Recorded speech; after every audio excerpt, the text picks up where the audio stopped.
กับสบายดีพี่น้องปอกป่าเมื่อสักครู่สักคนวันนี้มาพบกับอาเตียนไลฟ์สไตล์อีกคือเก่าเด้อพี่น้องเด้อวันนี้ก็สิพาพี่น้องเนาะไปเยี่ยมยามพระอาจารย์องค์หนึงอยู่วัดบ้านวุนคูนนั่นเองพี่น้องขึ้นกับเมืองไซพุทธทองแขวงสวรรณเขตพระอาจารย์องค์นี้เพิ่นก็ฮู้จักเกี่ยวกับยาพื้นเมืองพี่น้องก็เลยว่ามีจุดประสงค์ที่อยากจะไปหาเพิ่นก็คืออยากได้หักยามาปัวกระเพาะพี่น้องข้อยเองก็เป็นกระเพาะพี่น้อง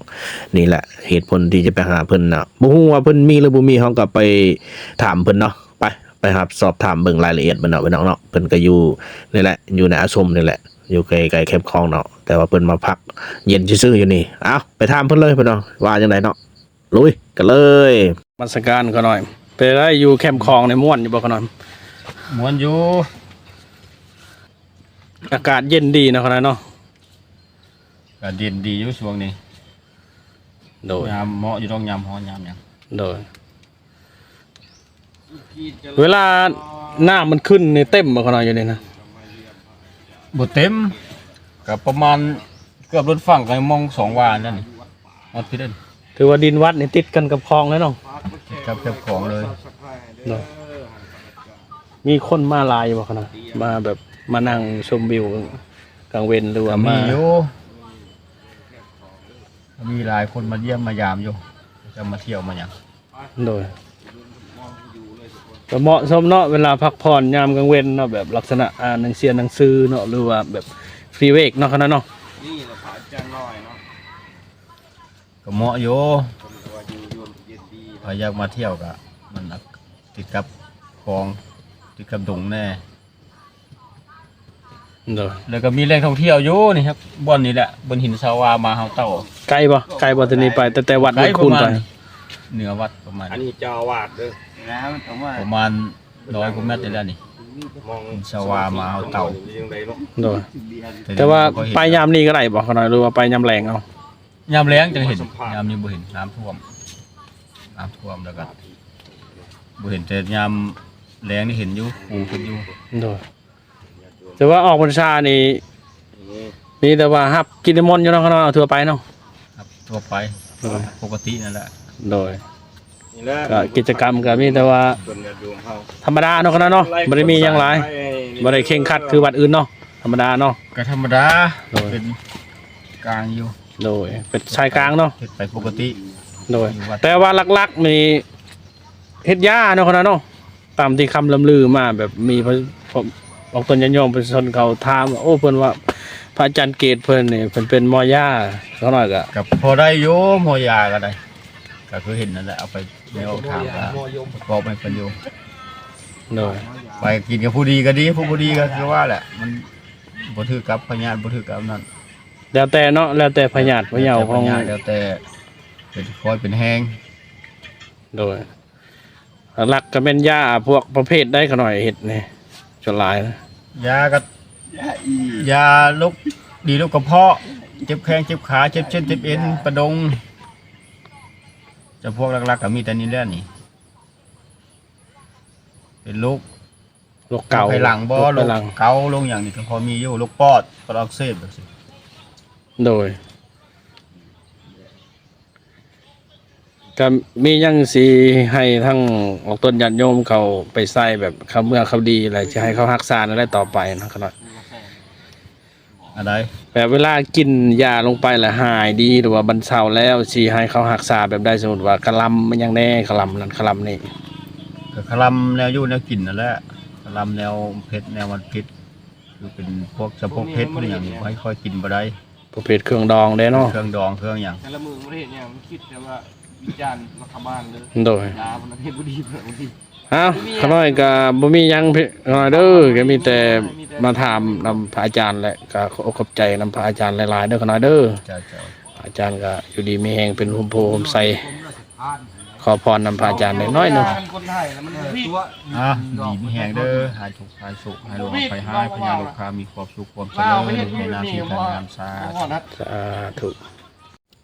ภายหลังที่ได้สัมภาษณ์เพิ่นเนาะก็เองก็ได้มีโอกาสได้ถ่ายหอบสถานที่วัดเนาะอันนี้ก็เป็นบ่อนที่เพิ่นสร้างขึ้นมาพี่น้องเป็นสระโบกครณีอันนี้ก็เป็นอยู่แคมป์คลองพี่น้องแคมป์คลองอยู่ฝั่งนั้นติดกับบ้านคำสีดาอำนาจเจริญนั่นเองพี่น้อง ก็คือบ้านบนคูนนี่เป็นชายแดนเนาะติดกับทางราชอาณาจักรไทยหรือว่าประเทศไทยนั่นเองพี่น้องจะมีลำคลองขันไว้ อันนี้ก็เป็นพื้นป่าเนาะอยู่ในวัดนะพี่น้องก็จะมีวัดเนี่ยจะอยู่ทางเทิงพี่น้องป่าเนี่ยก็อยู่แคมป์คลองนั่นเองพี่น้องตอนกลางเว้นนี่มีครูบาอาจารย์เพิ่นมาเยี่ยมมายามทำข่าวสิเป็นทางฝั่งไทยทางเวียงจันทร์ทุกสารทิศเนาะก็ครูบาอาจารย์เพิ่นอยู่วัดแห่งนี้เพิ่นก็สิพามาพักเย็นอยู่ในแคมป์คลองนี่พี่น้องมันจะมีต้นไม้ใบหญ้าอย่างคือต้นไม้นั่นแหละพวกต้นเผาะต้นไผ่ต้นหยังต่างๆอันนี้คือมันเกิดตามธรรมชาติเนี่ยพี่น้องบ่แม่นว่าปลูกขึ้นมาสิ่งที่ปลูกก็มีคือกันพี่น้องแต่ส่วนหลายสิเกิดจากธรรมชาติหลายกว่าพี่น้องคือพระอาจารย์เพิ่นนี่พระอาจารย์เกตเนาะชื่อเพิ่นเนาะเพิ่นก็เลยว่าปกปักรักษาปกปักรักษาคือว่าทำความสะอาดพี่น้องเพื่อต้อนรับครูบาอาจารย์ทุกสารทิศที่เข้ามาเยี่ยมยามทำข่าวบ้านวนคูนบ้านวัดศรีสมบูรณ์นั่นเองพี่น้องอันนี้ก็ครูบาอาจารย์เพิ่นก็ได้สนทนาธรรมกันก็เว้าเรื่องนี่แหละเกี่ยวกับธรรมะตอนนี้ตอนกลางเว้นผักห้อนพี่น้องก็คือมันห้อนแล้วก็อยู่ในกุฏิกุฏางบ่ได้ก็เลยลงมาพักอยู่ในแคมป์ของนั่นเองพี่น้องก็คือมานั่นก็มีญาติโยมยังเขาก็มาชาวบ้านนี่แหละเขาก็มาร่วมหรือว่ามานั่งสนทนากัน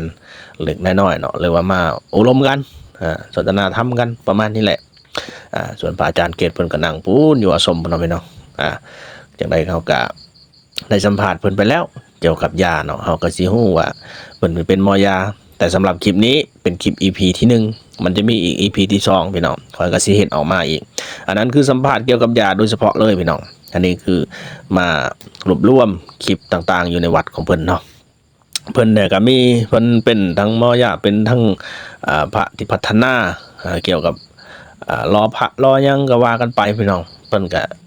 อยู่มาหลายบอนแล้วพี่น้องคือมาอยู่จุดนี้ก็ถือว่าหลายปีหลายพรรษาแล้วพี่น้องนี่ครูบาอาจารย์เพิ่นก็เดินไปเนาะจะได้เฮาไปฟังเบิ่งเพิ่นเว้าเกี่ยวกับยาพี่น้องสนทนาเกี่ยวกับยาเนาะอยู่ในวัดเพิ่นก็สิมียาคือกันเด้พี่น้องเด้นี่เพิ่นก็จะว่าต้นไม้อันนี้เป็นยาต้นนี้เป็นยาพี่น้องนี่สนทนากันกับพระอาจารย์องค์นึงอีกพี่น้องจากเกี่ยวกับยาพื้นเมืองและยาดีกระเพาะดีประดอกดีประดงดีเจ็บแอวเจ็บหลังยังก็ว่ากันไปพี่น้องเฮาก็บ่ฮู้นำเพิ่นเนาะเพิ่นก็เรียนรู้เกี่ยวกับยาพี่น้องนี่พระอาจารย์เกตเพิ่นเนาะไปฟังกันเลยพี่น้องอันนี้เพิ่นยังบ่ทันออกดอกนี่ยังโอ้ตายย่างฮะเมื่อยเพลียบอกบำรุงร่างกายเจ็บไข้ติดไข้ไปหยังโอ้เคยลองแล้วบ่กินกองก้อยนอดคอนกองก้อยหลอดคอนนี่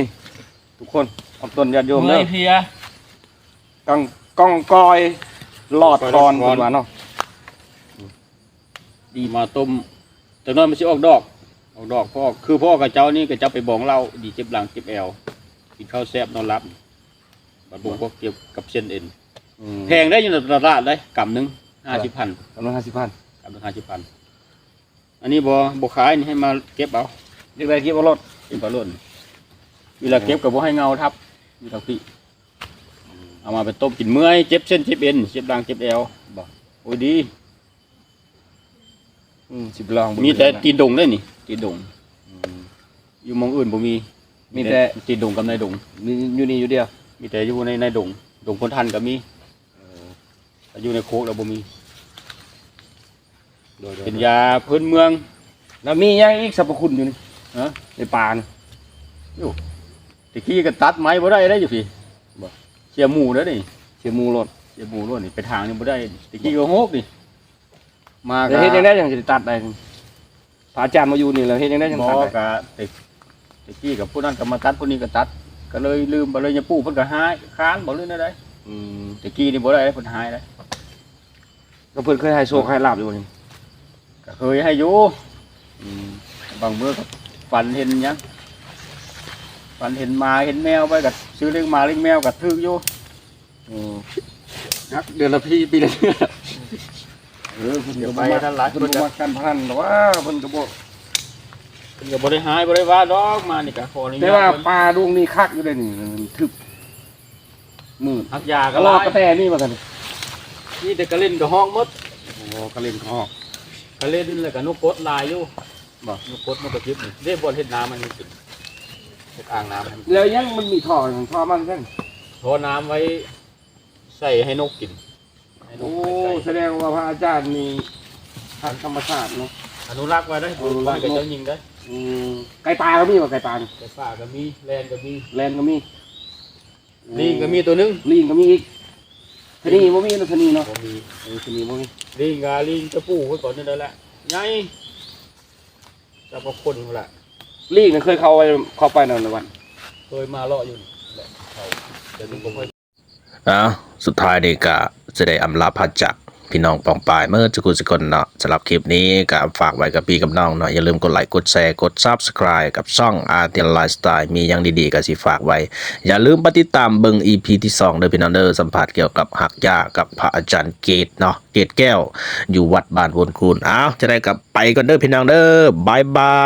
ยพี่น้อง